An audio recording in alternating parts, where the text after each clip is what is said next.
Welcome to What Grows. It's a podcast where we play with the connection between who we are and how we grow.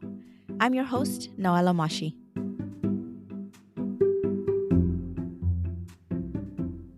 So, Sylvia, you've lived several lives. You're a published writer whose essays appear in journals like Lolwe and Duk. You've been a medical interpreter, helping Swahili speaking families navigate healthcare in Boston. You've been a model, and you're currently the communications voice behind Siegel Family Foundation's work.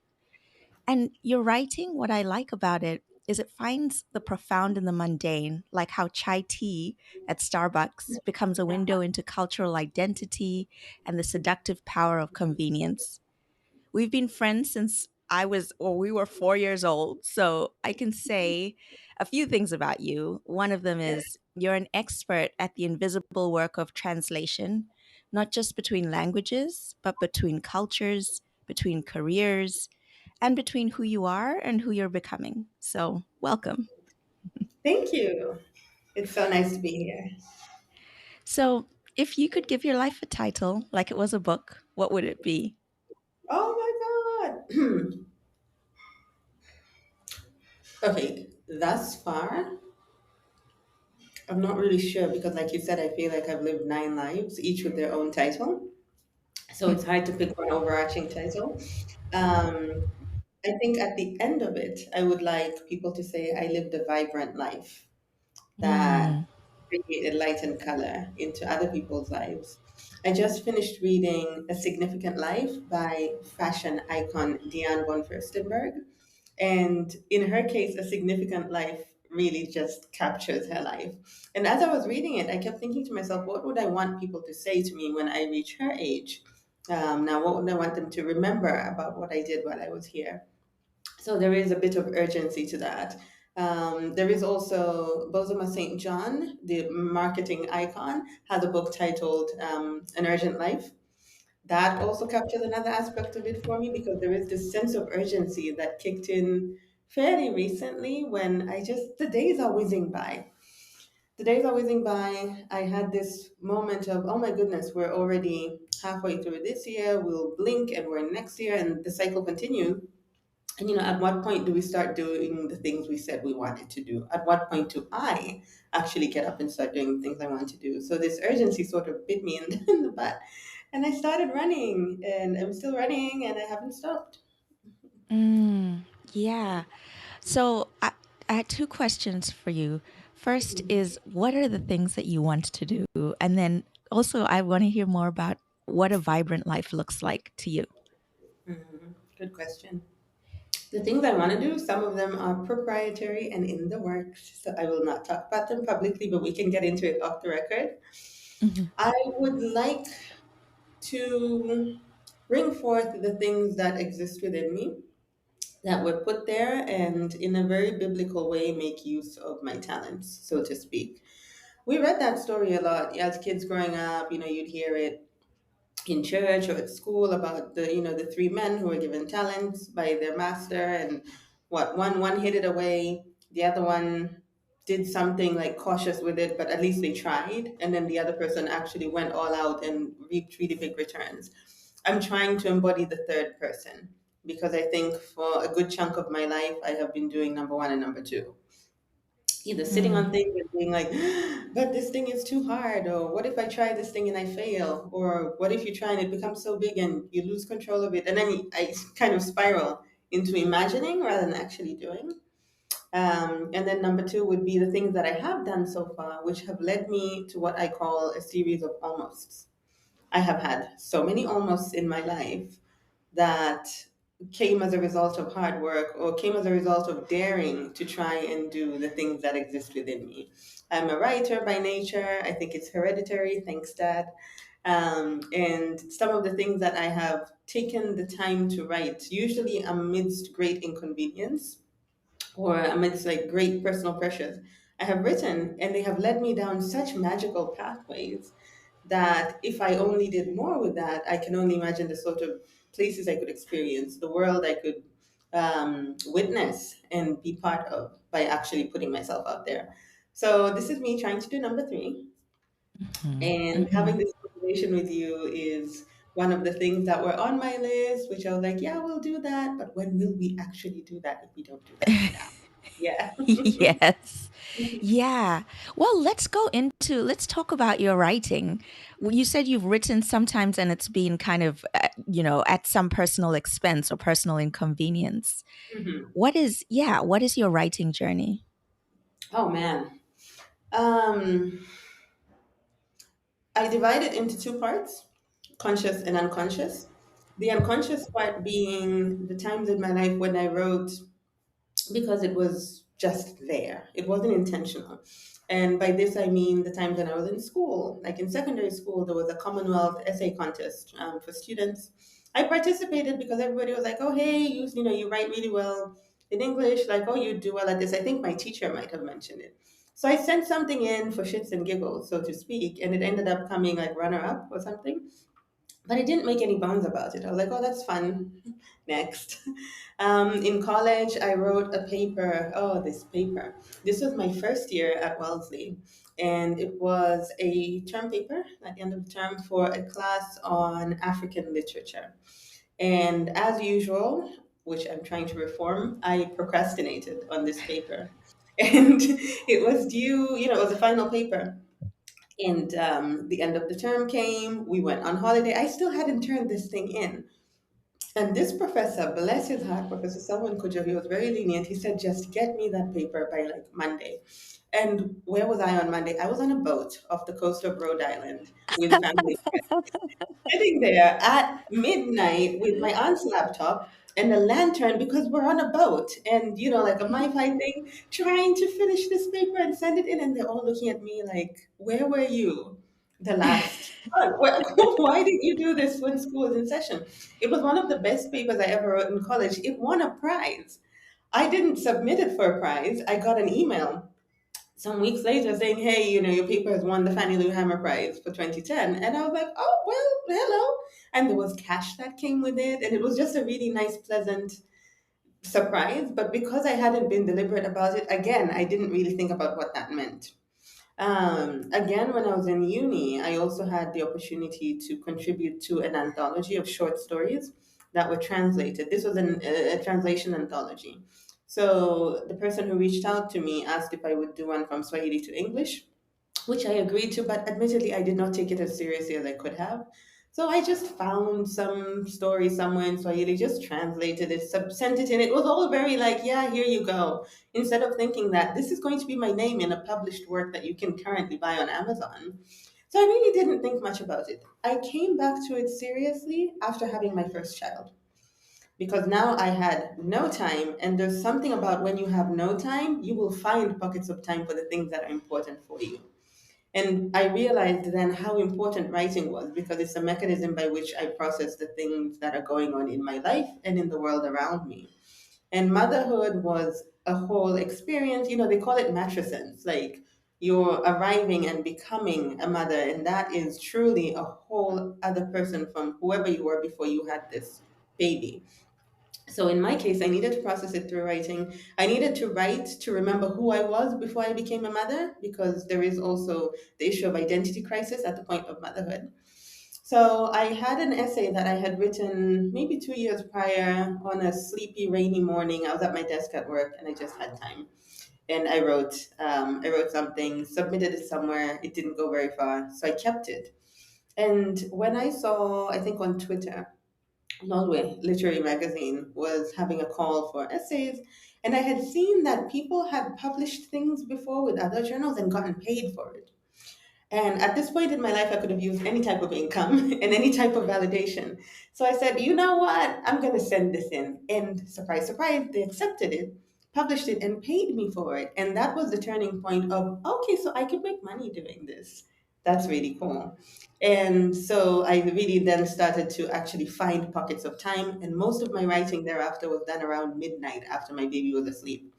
I'm tired, Mm. like completely out of my mind, but I just have to do this thing. So that's when it became intentional, became a very deliberate choice to stay up and put these things out. And those have been my most productive works so far.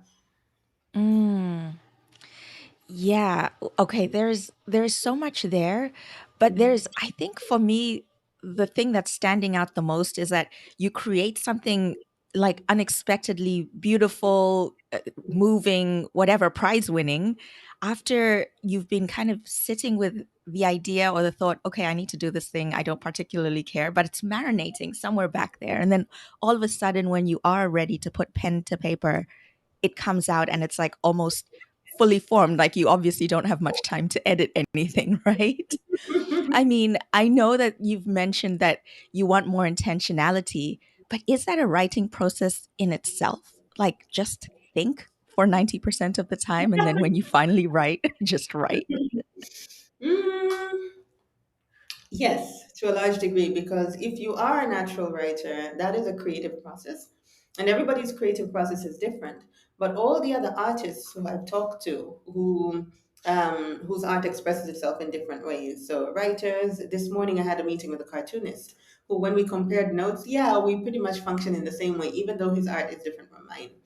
I think the same might go for painters, musicians, hell, choreographers probably. Um, the inspiration comes at very inconvenient times. I could be getting into bed, or it's 1 a.m. and I'm just about to fall asleep, and the sentence downloads itself into my head, and I'm thinking, oh, if I don't get up and write this now, it will vanish, and I will regret this in the morning. You know what they say about opportunity? They say opportunity has long, flowy hair in the front and is bald at the back. And once opportunity has passed you by, you can't grab. So you need to you need to grab on the. I remember that every time I think of something. I'm in the shower, covered in suds, and I think of a paragraph, and I have to go and write it down. So when I say intentionality, I mean being willing to engage with those moments of inconvenience when the inspiration strikes, and find some way to put it down, and then you can now like put it all together later and make it look nice. But sometimes it does come out in the form of a fully formed essay. Sometimes the piece has been ruminating in the back of my mind for a long time, a sentence here, a word there, a phrase, a thought, whatever, and then it all comes together and all comes out. So every instance is different. It's the willingness to interface with that inconvenience. That's the intentionality. Yeah, yeah. And then another piece of this. So there's the day to day process, but then there's the bigger, as you mentioned about opportunity, that bigger piece about taking this work seriously and taking your talent seriously. That I think, at least in part, comes from having been through several lives and being now being at a stage in your life where you know what you're capable of. You're like, I can Yes. step into this, this greatness. Um, And yeah. And I think that's the gift of kind of getting older and also having less time available, is that you really get intentional. the power of the 30s. I keep telling this to people I meet who are like, oh, I'm turning 30. I'm so scared. I'm getting old. I was like, honey, you haven't seen anything yet. It's so good. You get Mhm. there and you know who you are, you know what you like, or at least you're developing a clearer sense of those things. And most Yeah. importantly, your priorities and what's important to you, where you're trying to go, how you get there. And the other thing of the 30s is you just don't care what other people think. So the freedom to do you and the freedom to chase your own freedom internally and externally is such a powerful driving force. Yeah. Yeah. Okay. So, in terms of doing you, I think Wrestling with Hypnos is an essay that you published in Lolwe. And one of the things that Mm. you talk about um, in that essay is just this maintaining who you are culturally, maintaining your Tanzanianness. I'm calling it, when you are in a different Mhm. context, and you say, who do we become when we let paradigms shift, when we pretend to resist that which is foreign, only to find that it changed us while our eyes were squeezed shut with the effort? Oh my God, I And wrote that? you did, you did write that. You did write that. And yeah, there's something about making your own life choices, being very talented, like you won, multiple scholarships, and you traveled to the US, and you studied in college there, and all of that just kind of set you a little bit apart from everyone else. in a way that acknowledges your talents, yes, but can potentially be isolating. Can you tell me a little bit about that experience? Hmm. It didn't start with going to college in the US. It actually started long before then because I am a child of adventurous parents. And so my parents were living in Papua New Guinea when I was born. And so were my older brothers. They were also born there. That already is something that I pull out often as a fun fact for an icebreaker because it's so unusual. How often do you meet people from outside the small island to be like, oh, I was born there? So that alone was always a thing that was at the forefront of my identity when I was growing up. I was born in Papua New Guinea. I was born in Papua New Guinea. When I went to primary school in Dar es Salaam, I went to a school that was not very diverse, or maybe yeah, it had a large African population. It had a large Southeast Asian population, and because of all the everybody is from somewhereness of it, it didn't really make me stick out a lot. But my teachers definitely noticed that I had had some type of upbringing that was somewhat unusual from my peers. But at that time, we're children, you're 10, 11, 12, like nobody cares. Then I went to boarding school and it became a thing again. It's like, you were born where? Oh, that's why your English is so good, la di da, all of those things. Exposure, I think, is the key word here. I had had an early exposure in life to a life outside of Tanzania, outside of the African continent, that was not in keeping with most of my peers. So I've always had this oddness about me. And to this day, when I go home in Dar es Salaam, the number of arguments I get into about whether or not I'm truly Tanzanian are astounding. I speak fluent Kiswahili. There is nothing about me that, would place me outside Tanzania. And yet, I've had this conversation with hairdressers at the salon, madafu vendors on the street, it's just people in different spaces and contexts who are like, we're calling him Tanzania. And in that moment, I want to be like, how am I in my home country and debating this with you? Do you want me to show you my passport? I don't get it a lot when I'm outside. So, like, right now, I live in Uganda. I'm in Kampala. If anything, people think I'm Ugandan and then they wonder why. I also don't quite fit in here. Why don't you know you speak the language very well? I do speak it now, but it's quite obvious when I open my mouth that I learned it as an adult and it still doesn't quite sound like it. So then they have questions. They're like, yeah, but your forehead, you're very Ugandan. I'm like, oh, I'm not from here.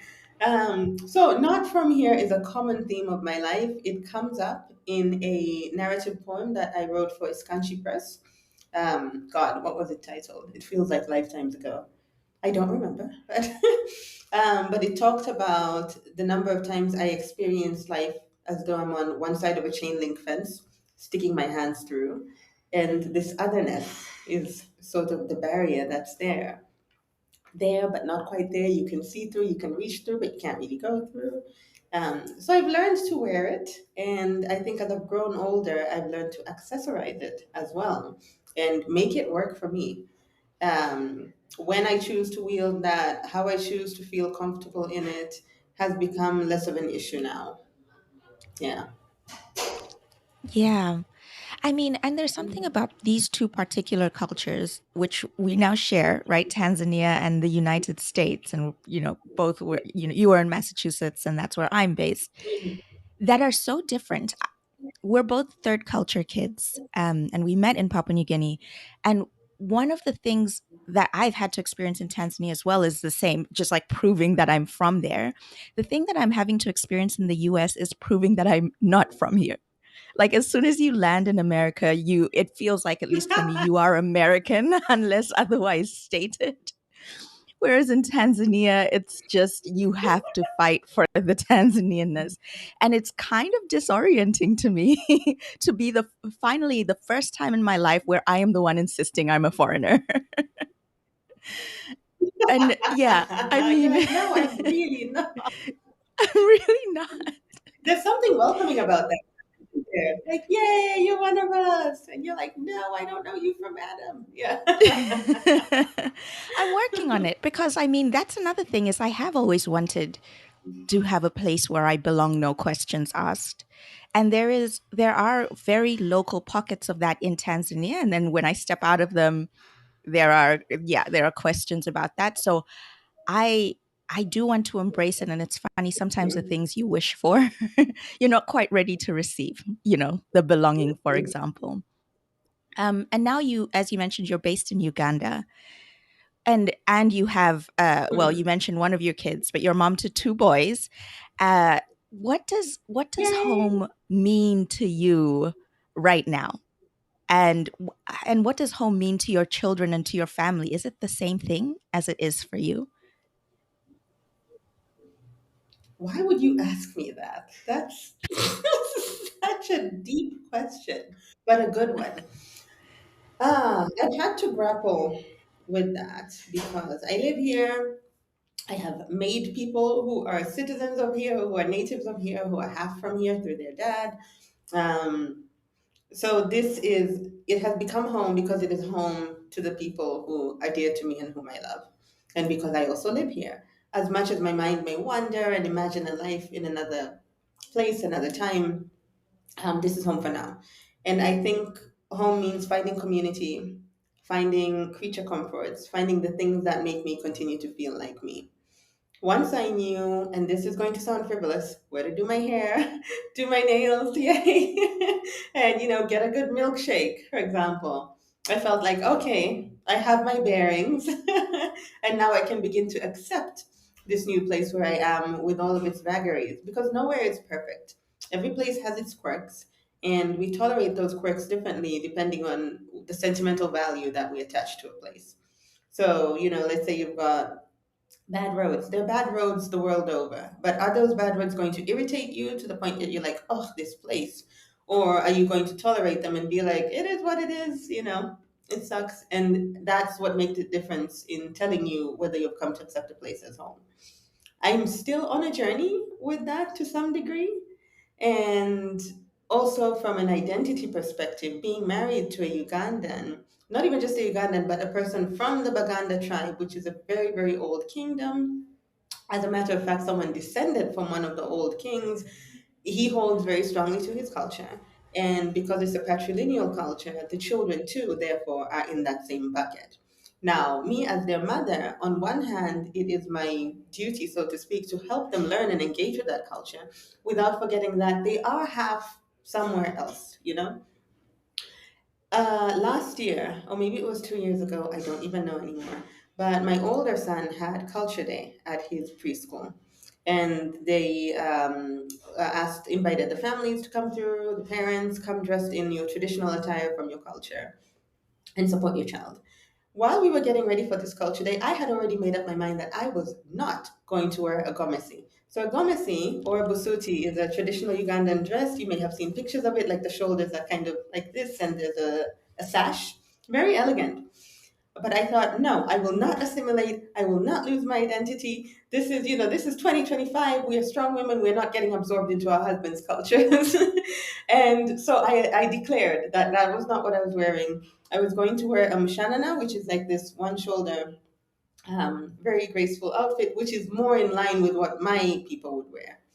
And I was hell bent on that until I heard my son practicing his lines for that day because they all had a few things they were going to say. And in his teeny tiny 4 year old voice, he says, in our culture, women wear gomesi and men wear kanzu.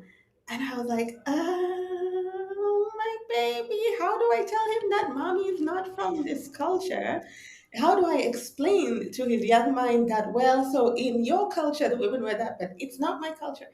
Immediately, it needed no debate. I went to the tailor near our house. I gave her fabric. I said, I need you to make me a gomesi, like in one day. You have 24 hours. And she delivered. It's amazing. I'll send you a photo of it. And I wore it with pride because I was wearing it for my child, to be at this event, to feel a sense of cohesion within his family. The finer print and the details don't matter. He'll come to know those later. And it was then that I realized that by doing that, by showing up for the people I love, doesn't mean I need to compromise my personal identity and where I come from. Those two things can coexist at the same time. Yeah, I mean, it's like a daily, like mental negotiation when you've got parents from two different cultures. My husband's from the US and I'm from Tanzania. And because we are living in his culture, I actually have, I guess, a slightly different approach to yours, or maybe it's the same, I don't know, underlying principles, but like I fight tooth and nail to be Tanzanian in a way that, again, I never have before. Like I've kind of just like taken it for granted before. Now I'm like, no, I'm Tanzanian. I speak Swahili all the time. We listen only to Swahili music in this house. Like, my mom like sends books in Swahili for my toddler to read. Like we are really focused on this. And Yes. yeah, I think it partly comes from wanting to support her kind of integration when she does, go back to Tanzania to visit and to be with my family, her integration then. But it's also, I think, a reaction against feeling like my identity is being diluted because we are so surrounded by his space. Yes. And Hmm. I think there's some wisdom to, and also some self-confidence, self-assuredness that is necessary as a parent to say it doesn't have to be about me right now. It can be about the Hmm. family. That doesn't mean that I am saying I'm not Tanzanian in this moment. It just means she can't understand me, so I'm going to switch to English because she needs to, at this point, just get this this sentence. But it's hard. And then when your kids, if you do move to a different country at some point, when they move to a new culture, then there's a negotiation of that as well. um, yeah. So I want to I want to go back to the writing, and then I want to talk about translation. The writing I want to discuss is in the context of your work at the Siegel Family Foundation, where you translate other organizations' stories for broader audiences. I think in this work, as well as in your kind of essays and creative nonfiction, I'm curious how you decide which stories need amplifying. What parts of these stories? Can you tell me about a story that you knew immediately needed to be heard? In which context? My work or my personal writing? You can decide. Okay. Maybe I'll do one from each. Hmm. So there are two things. Um, yeah, there are two things. One is an essay I published for Duke. And again, this getting it published in Duke was another like chain reaction downstream from having dared to send in that essay to Lulway. It really opened so many doors. Like I will forever be grateful to that magazine for being like, yes, we like you. We will publish what you have to say because it really set me on the path to being able to speak out more and feel like I had something worth saying. So my essay that's in Duke is titled "Now That I Have Seen You." And it's about my work as a medical interpreter, but it kind of comes to a point at an experience I had when I was translating for a patient at Planned Parenthood who was going in for an abortion. Super controversial topic, so many things to unpack, so many layers to explore, but I wanted to examine it in a way that allows the reader to do with it what they will. I will tell you what I did there. I'm not going to go into the gory details. I'm not going to sway you one way or another. I'll tell you what it is, and you can walk away having heard about a human experience that could happen to any of us or that we could find ourselves in. And what are we choosing to do when we're in that position? Are we supporting our fellow human being? Are we casting judgment? What are we doing with it? So I wrote that, and when I finished and I sent it in, I remember holding my breath for a hot second because I thought, well, have I like turned myself into an abortion activist? Am I going to get hate mail because hey, I like did this one medical appointment? No, to me it was providing medical care because being able to understand your care provider is also part of medical care. And I was at the time still on the path to medical school. And I felt it was important to develop the muscle to separate whatever my personal opinions may be. Although at that time I didn't really have an opinion because I had never been part of such an experience. I didn't even know anyone who had gone through that. So I had no opinion in one direction or another. If anything, there was a tinge of the Catholicism with which I was brought up. So there was that shadow of it, but otherwise I was open. I was open hearted.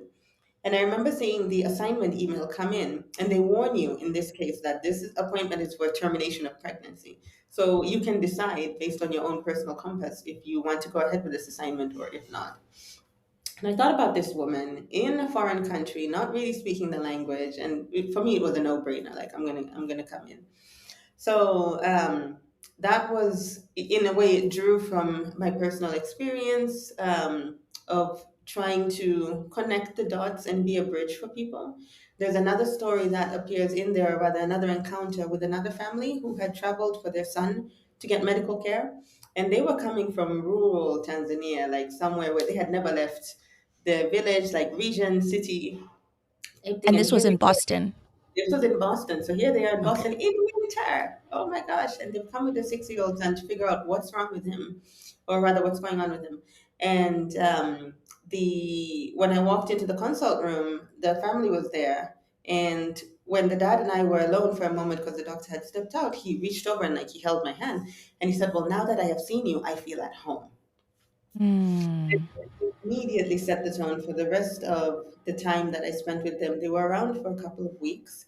And I knew what it meant for them to be able to see me, and it informed how I showed up for work. It informed what sort of attention I gave them and how careful I was with handling the fact that they were experiencing a completely new place on top of having a language barrier. Um, And having a sick child. Wow. yeah, missing child, like all of those things. So that was a story that I felt needed to be told. And I think I still want to explore it further. Maybe not necessarily this family in particular, but that work of being what I used to call an interpreter of maladies, to borrow from Jhumpa Lahiri's book title. It quite literally was Hmm. that. Yeah. So that's Hmm. no, it somewhat works. Before you go Okay. into that second example, Yes. I kind of want to I want to take us on a on a path with this one Mhm. because your work as an interpreter, um, and also being the person that makes others feel at home in a Right. foreign place, that's really special. And also, one of the things that you mentioned in your essay for Lolwe is when you're working at Dana Farber coordinating a young woman's breast cancer program, and you realized you hadn't seen a single Black oncologist all month. Like, who makes home for you? You actually write, who models for the role models, steadies the Yeah. feet that carry the shoulders upon which we stand. Oh There's my something God. very jarring about the realization that one is where one is to break ground, take earth, and use it to mold bricks with which to build something new. So, yeah, who makes home for you? First of all, it's so surreal to hear my own writing read back at me because I'm having this out of body, like, I wrote that. That is so crazy. Most of the time when we write, maybe you experience this too as a writer, but you write something and you're like, that is awful, that is terrible, I never want to look at this again. And it lives in your Google Drive for like a year, then you read it and you're like, yeah. Yeah. So in this case, we're talking, I wrote that in 2018, no, October of 2017 is actually when I wrote that essay. And I sent it to Lolway in 2019. And I'm hearing it read back at me in 2025. So much time has passed. That's like a good 8 years. And it's evergreen. That's great. Thank you so much for that. What was your question? Well, yeah, it's about how you handle, in your career being sometimes the only one or one of few who look like you in professional spaces. I find myself um, less in that space since having moved here, back to the African continent, to East Africa in particular. As much as I'm in a country that I didn't grow up in, I still blend in many ways, but I still stick out because of the other stuff that we talked about earlier. When I was in the US, it was particularly stark because you've got so many identities that are minority. You're a black woman, you're an African, you're a Tanzanian. Like if you, the further down you keep going, the more singular you become until there's no one left. When I reflected on not having seen a single black oncologist, that was me like looking to grasp onto anything, someone, something that's like at least like me. When I was deciding to not go to medical school, which is something I imagine we'll get into later, I talked to a couple of people. I kind of wanted to hear what other people would have to say, even though I already knew I had made up my mind. And the overwhelming response I got was that you have a responsibility as a woman, as an African woman, as a Tanzanian woman, to go to medical school, finish, and become a doctor so that you can, kind of pave the path or be a beacon of hope for the other international students who are going to come here, because it's notoriously difficult in the United States to get into medical school, let alone a good school like I got into, High Tufts, and with a scholarship to boot. So I had a significant chunk of financial aid. I would have still had to borrow money, but I still, I had a package. And everything just seemed like nicely done. I'm like, why wouldn't you take that? It's right in front of you. So I talked to colleagues at work, I talked to peers, I talked to former professors, just kind of like, what do you think? And everybody's like, you have a duty, you have to do it. I had a former professor, not in a mean way, but more from a place of alarm that I would even be considering not doing it. Like, do you know the hoops of fire that people have to jump through to get into medical school? And here you are with the offer letter in hand, and you're thinking about not doing it for something nebulous. Like, it's not like I had a very clear, oh, I'm going to do this instead. No, I just knew I wanted something different for my life. So there's a former professor who said to me, can you just email Tufts and like tell them you made a mistake, and tell them to let you into a PhD instead. And I said, Professor, that's exactly the same thing. Like, why? He's like, you have to become a doctor. You just have to.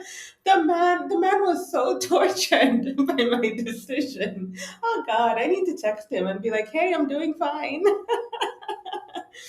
Yeah, it's so it can be disorienting, and you do need to have a strong sense of self when you find yourself in such environments, and especially when you have to serve as a role model for other people. I have been that though, even before I went to the US, because of my academic performance, I was often held up within our community as an example for younger children in the community. So you'd have uncles and aunts who are like, oh, look at her, she got a scholarship to go to this school, or she got a full ride to go to university in the US. Go and talk to her, ask her how she did it. They would ask me to have lunch with their kids and tell them how I passed the SAT, like things like that. So for a good portion of time, I also felt like I didn't have room to make mistakes because somebody was always watching.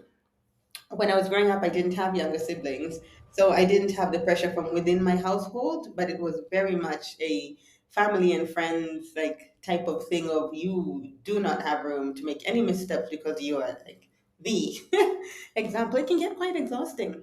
It's nice to Yeah. be free of that in a way. Mm, Yeah. Yeah. mm. And you just, I mean, it sounds like there's no real answer to who makes home for you. You just kind of have to feel your own way out of it and be comfortable with who you are and your decisions. And one of them being that you didn't go forward with medical school. So yeah, let's talk more about that. Why didn't you? The short answer to that is, after doing a lot of reflecting on my motives and why I wanted to go into this, I realized a lot of it was tangled up with grieving my mother. And my mother was a medical doctor, and she died my first week in high school, literally of 11th grade. And I didn't really process that much. I compartmentalized it, packed it away, and didn't realize how much it was intertwined with the choices that I was making professionally and life wise.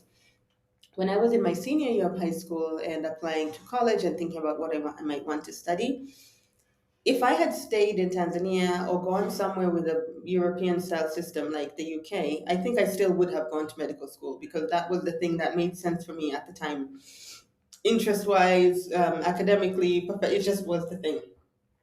Since I was a kid, I kept saying, I want to be a doctor, like my mom. When I learned that I was most likely going to go to the US and that the US system was different, that you needed to first finish undergrad, do a bunch of standardized testing, apply to medical school, get in, probably take out a loan for a lot of money, I wrote it off and I said, okay, perhaps that's not for me. So I packed it away, and I think I packed it away in the same place that I had packed my mother. Mm. So when I came back to it, and how I came to be back on the path to going to med school was also an interesting story in and of itself. I was working. This was after university. I had started a new job, and at that job, I met a young woman who was older than me, perhaps by about 5 years or so. And she was just starting to apply to medical school. She had not been pre med before. And I said, well, I thought if you didn't do that in undergrad, that ship had sailed. And she said, no, no, no, there's an option called a post baccalaureate. You take 2 years, you do all the science requirements, then you take the MCAT, which is the medical college admissions test, apply to medical school, and go. You'll be an older student, but it's still a path. And I thought, oh, well, that's good to know, but it's still not for me, good luck. Then a couple of days later, I saw someone get hit by a car and I couldn't do anything for them. They were not badly injured, thankfully. I think it was just her leg. But there was a sort of a tug of war within me of, oh my goodness, somebody's hurt, I should go and help. And realizing that I knew nothing to help this person in that moment. I had no first aid skills, no medical knowledge whatsoever. So I stood there on the other side of the road watching. And there were a couple of people, I think nurses off duty or so, who ran to her aid and she was fine. But I immediately went home and looked up first aid classes. And I saw that and I said, okay, that's cute, but it's not going to be enough. So I actually got my emergency medical technician license. That was a 9 month course. Nine feels long, but it might have been 9 months. And I took the test and I got my license and everything. I never got around to working because life took me down other paths. But when I finished that course, I devoured the course. I think I might have been the best student in the class. I loved it so much. I just inhaled all the knowledge. And I realized I wanted more. And the next more after that is some type of medical school or physician assistant or nurse practitioner. So that's how I ended up there. And I said, okay, let me apply to the post baccalaureate, which I did, and I got in and I started studying. So it was a very one track mind. It was born of interest. And quite honestly, I think if I could have done medical school part time, I would have. So it was not for not loving the field anymore, not wanting to know. It was more, is this the best way for me to manifest the things that I'm good at? How much of this is tangled up with my mom? Spoiler alert, a lot. And is retracing her steps the best way to honor the life that she lived? She was a multidimensional woman. As much as she was a doctor, she was many other things too. And I don't have to necessarily follow this particular path to make my life worth living, in her memory. So when I came to that conclusion, I realized that I shouldn't proceed further down this path, especially since I was already considering moving back to East Africa where sure I could have gone to medical school and then come back, but then my return on investment would be really low. And I would be setting myself up for professional frustration, perhaps working in a system that is not as resourced as where I trained, does not remunerate as well as where I trained, etc. So I triangulated all of that and said, okay, I need to take a step back from this. But it was a very difficult decision because I had poured blood, sweat, tears, money, time into this mission of getting in, and I finally had an admission letter in hand. I need to frame it, by the way. And I had visualized myself in my white coat, like everything was happening. So to make the choice to not do it, it felt like taking a leap of faith, like one that had no return. Just, I'm going to leap and I don't know what's going to happen because my turning down of medical school was separate from anything else that I was going to do. It was separate from moving to East Africa. It was separate from any other professional choices that I would make. It needed to be its own standalone thing for me to make sure I was being objective about it. So, in thinking about what I could do to tangibly feel the weight of this decision, I decided to go skydiving. And I remember when the idea came to me, I was like, yep, that's it. That's what I need to do. This was February, well, at the time it was in January in Massachusetts, 2019. And there was no skydiving because it was winter. So I booked a flight down to Florida for my birthday weekend. My birthday is February 3rd. And I told nobody except my best friend where I was going. And she only needed to know just in case, something happens. And I thought, okay, this is a very big deal to jump out of a plane. If I can make it to the ground and courageously land safely, like on my feet, then I can do anything. So I went. I booked out everything. I got on a plane. Before I left, though, I thought about, well, what if it goes wrong? Because skydiving is one of those things that in this day and age mostly goes right. But if it does go wrong, you usually don't survive. So I thought about the point, however much percent that it could go wrong. And I said, well, I need to leave my affairs in order before I go. So I cleaned my room. And as I was sorting through my things, the particularly sentimental stuff, like the jewelry I inherited from my mom, I thought, well, who am I going to leave this to? I don't have a child. Oh my God, I don't have a child. I forgot to have a child. Oh my God, what do I do? What do I do? So I left everything really neatly. Actually, I think I left a couple of things on my bed just so that they could be easy to find in case they needed to. And I went to the bank and I put a in case of death beneficiary on my account. I put my best friend at the time. And I told her, I'm like, hey, heads up, there's like $800 in my account, but you're gonna get it. So I get to Florida, I get to the rental car counter, and I give the customer service lady my ID. She looks at it, she says, oh, it's your birthday. Pick any car you want. And I said, oh, well, thank you. And I went down to the garage, and there was this red Mustang convertible just sitting there looking at me. And I said, you know what? Today's the day. So I get in this car, and it was the most freeing feeling I have had in a long time. Here I am going down the highway, the breeze is blowing, the top is down. I just felt so alive, you know? And I saw a friend, and the following morning, I drove myself out to the skydiving place. Got in the plane. I don't remember whether I told my dad just before or just after because I felt like I should shield my parent from whatever opinions he might have had. It turns out I was wrong because he thought it was so cool and he was like, that is great, enjoy it. Oh my gosh, I wish I had the courage to do that. And I said to him, but dad, you learned how to fly in grad school. Like, how different is this? He said, oh, no, no, no, with flying, like, I'm in control of the plane. Skydiving, you're jumping out. That's awesome. So I got there, and when I checked in at the skydiving place, again, they looked at my ID. Oh, it's your birthday. We're going to upgrade you. Do you want to do 14,000 feet instead of 10,000 feet? And I said, sure, why not? So I get in this plane, and it's open, has no door. You know, I'm harnessed to the instructor. Everything's going okay until the moment where he had me sit and my feet are dangling off the ledge of the plane into open sky. That was the one moment where I had a thought of, okay, maybe this is not a very good idea. I couldn't finish the thought. We had jumped. And now we're falling, and I'm screaming, and then I stopped screaming. The parachute opened, and I just enjoyed the ride. And he steered us through a cloud. How many times can you say you've flown through a cloud? Like you've experienced a cloud. The view was insane, and we made it down. We landed safely. As soon as I hit the ground, my first thought was, I want to do that again.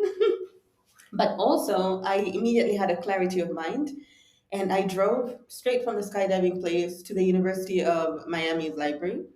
And I went in and I asked to use one of their computers, and I hit send on the email that I had drafted to the dean of Tufts Medical School, telling him that I wasn't coming.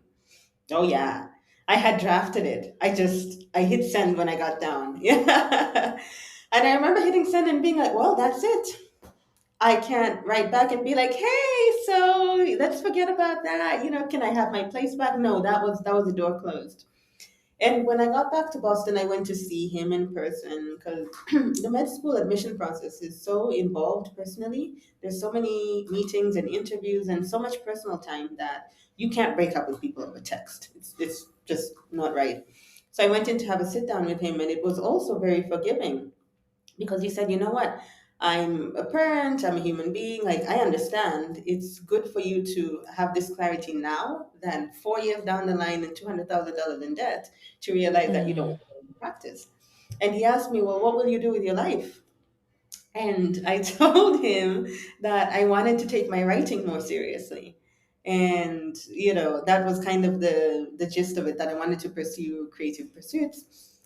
And that's the other person I need to email. I need to give him a life update and just, you know, be like, hey, I did it, or I'm doing it at least. Yeah. So that was that. Mm. And I struggled with it after the fact. Even after I moved to Uganda, I would periodically have nightmares where I would dream I was in med school and then I'd wake up and be like, did I make a mistake? Like, oof, like, did I make the right choice? Especially during COVID, especially during early motherhood when things were really tough. Yeah, there was just a period of time there where I started to wonder whether I had made a not great choice. I knew I was okay on the day when I would have graduated from medical school, which was 2024 in May. And here I was seeing my peers on social media with their graduation robes and all of their captions, Dr. So and so MD. There was a time in life when I would have said, oh, I wish that was me. But I looked around, I looked at my home, I was sitting in the living room. I looked around, toys scattered everywhere. I looked outside at my compound, I looked at my life, I just looked at the freedom I had, and I said, I'm really happy. Yeah. Mm, Mm. wow. I felt like you told me a story, like that was an essay. I'm sure, yeah, you've written about this, but that Yeah. was lovely. Thank you. And if you could go back now and have a conversation with that 4 year old in Papua New Guinea Mm. about where your path would lead, what would surprise her the most about the route you've taken? Everything. Oh, I would say to her, baby, you have no idea what is coming for you. It'll be great. There'll be a little bit of pain. There'll be a lot of joy, so much growth, and just beyond your wildest dreams. Yeah. I don't even remember what I used to think about life back then, aside from the typical childhood thing of wanting to emulate your parent. So my mom's a Yeah. doctor. Be a doctor. Yeah. There's there's something about your gift being, well, one of your gifts being writing, and that being kind of challenging, honestly, because I don't think that it's valued as much as it should be or could be. Like, you making money as a full-time writer is hard. And you kind of have to do it in the spare hours between family and other work and etc. And so you really have to be, maybe the word isn't like devoted to it. It's not necessarily a discipline, but it's Mm, open to that flow of creativity. And I mean, I'm on a similar journey in that I love to write, and I have also had to accept that I can't necessarily pursue that full time yet, mm, but but I want to. Um and it's just the day-to-day incremental progress of writing, knowing that I'm meant to do it and then doing it. What about 30 years from now, what do you want to be able to say about the vibrant life that you've lived? so great. So first of all, I'll start you off by saying that I am lucky to actually have my day job be writing as a communications officer. My title changed at some point during my work with Sequel. I came in as writer and editor. That was what I was there for, and it was wild. Like, this is my job. I get paid to do this.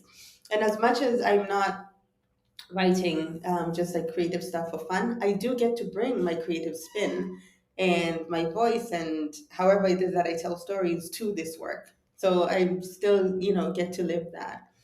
However, I did notice fairly recently that it had been a while since I had written anything just for me outside of work, because my day to day involves so much writing that at the end of that, I'm usually spent and don't have anything left.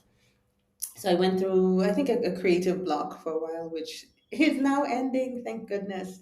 I am also fortunate, like I said, writing is hereditary. My dad is a writer, and he is also a career changer. So earlier in my childhood, he's an engineer by training, and that's what he did when we lived in Papua New Guinea. He was a university lecturer. When we moved back to Tanzania, he went and got a postgrad diploma in journalism because he had always liked to write. But like many people in his generation, that was not what you did to pay the bill. That was not the respectable thing. It was not the reliable thing. So at some point, he said, you know what? I'm an adult. I've done what I'm supposed to do. I've raised my family. I'm going to do what I want to do. So when I was in grade 4, he went to the Tanzania School of Journalism and got a postgrad. And it was weird watching my dad be a student again, watching him do an internship because he did have to do an internship when he was done.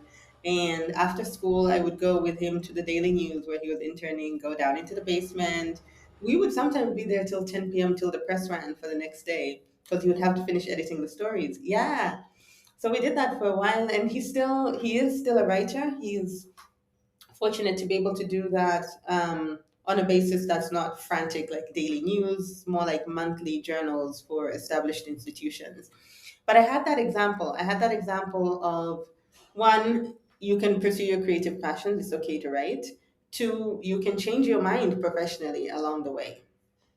I don't know how many people get to say that, but I think I'm one of the lucky few who have witnessed a change. And I think if something appealing was presented to him now in his 70s, he would probably jump on it. Because one Mm, of the things he's really given me is to disabuse myself of the notion of growing older as this alarming thing. He would often say, like even now in his 70s, he'll look back and say, my 50s was 20 years ago. When I was 50, I would look at 70 and be like, oh, so old, you know? And now here I am, 70, and I've still got so much gas in the tank. Like 90 seems like it's far away, but it will get here, and then 50 will be 40 years ago, you know? So here I am in my 30s thinking, this is great. I've got 20 years before I get to 50, and hopefully I'll get to 50 and still be feeling fresh and energetic and have something to offer the world and still have a lot of gas in the tank along the way. wow. I Mm. love that. And yeah, I'm a generalist too, and it becomes kind of tricky, but like also a project that I am definitely taking on to be able to communicate to clients, to employers, to colleagues. Like these are transferable skills that I've acquired across multiple sectors, and I Yeah. can bring them all to bear here. So don't worry about that. I can translate the skill set, but that can be a little bit confusing when you've gone through like multiple different careers and paths. Mhm. I think there's a growing movement, though, of people who acknowledge that being a fast learner, having curiosity about the world, just kind of in general, is in itself like a technical skill. I'm going to call it a I'm going to call it a skill. Anyway, I want to wrap up by asking you to tell me about a specific cup of tea that you enjoyed recently, because this has felt like having a cup of tea with a friend, and I've been sipping at Yeah. my tea right now, and Yeah. why you enjoyed it. I had a really nice cup yesterday at a restaurant whose name I will not say because the rest of the service was terrible, but the tea was nice. And I asked them to give me lemongrass with a hint of ginger, not too much. And it was nice. I had a second pot. Otherwise, when it comes to tea, every day is different for me, and that is sort of how I live my life as well. The other day, I had a very nice cup of chai. It had like cardamom. Okay, I recognize like saying chai, like chai is tea in Kiswahili. Spiced tea, let me say that. It had cardamom, it had cloves, it had cinnamon, very different from lemongrass and ginger. But I enjoy them all the same. Some mornings, actually most mornings, I just like plain black tea with sugar. It's my version of black coffee to start the day. Just plain black tea. I do enjoy my tea with milk. I love all sorts of types of tea, and I'm truly like that in the way that I live the rest of my life. I just pick the things that I like, whether or not they seem coherent to an outsider. It doesn't matter to me. I like this. I like that. I'm good at this. I'm good at that, and it all comes together in this hodgepodge of Sylvia. It's great. Yeah. So you were asking me earlier about the vibrant life that I would like to have lived, it's exactly that. I think of it as several decades of curating the things that I like and presenting them in a way that other people, other women, other children, other, hell, even other men can realize that it's okay to like those things too. I have noticed that Mm, the people who have come to be regarded as tastemakers in a generation are taste making by showing us the things that they like. And by embodying those things so freely and so confidently, we look at that and say, oh, I can be that way too. Or it's okay for me to like that too. I can exist in this way too. And that is so, so freeing. oh yeah. Just I mean, what permission and what freedom. Just like be who you are, and that's like yeah, the best you can possibly be. Yeah, absolutely. Yeah. Well, I so enjoyed talking with you. Thank you, Sylvia. Thank you so much for having me. We definitely have to do this again. Yay. Yay!